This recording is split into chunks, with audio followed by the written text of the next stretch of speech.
આવતીકાલે અમારા તમામે ઉમેદવારો વોર્ડમાંથી તમામ કાર્યકર્તાઓ સમાજના આગેવાનો શ્રેષ્ઠીઓ સાથે લઈ ઠેકેદારો સાથે બહુમાળી ભવન ખાતે સરદારશ્રીની પ્રતિમાને પુષ્પાંજલિ અર્પણ કરી અને વિજય વિશ્વાસ સંમેલનમાં ઉપસ્થિત રહેશે। યાદી તો જાહેર થવાની જ છે।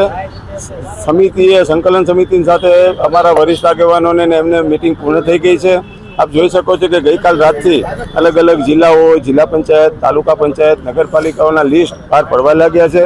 રાજકોટનો જ્યારે ટર્ન આવશે ત્યારે રાજકોટનું નામ પણ બહાર પડી જશે। આવતીકાલે ફોર્મ ભરવાનો છેલ્લો દિવસ છે એટલે પ્રદેશમાંથી જ્યારે રાજકોટનો ટર્ન આવશે ત્યારે ચોક્કસપણે નામ ડિક્લેર થઈ જશે। ધમાસામાં કોઈ થઈ રહી નથી। સ્વાભાવિક છે કે કાર્યકર્તા કામ કરતા હોય પાર્ટી માટે ત્યારે બધાને ટિકિટ માગવાનો અધિકાર છે અને એ અધિકારના ભાગરૂપે તમામે દાવેદારી કરી હોય। દાવેદારી કર્યા બાદ વોર્ડના આગેવાનો, પ્રમુખ, મહામંત્રી, પ્રભારી, ધારાસભ્યો અને તમામ વરિષ્ઠ આગેવાનો સાથે સંકલન કરી અને નામોની પેનલ બનાવવામાં આવે છે અને એ મુજબ અમારા નામો ડિક્લેર થઈ જશે।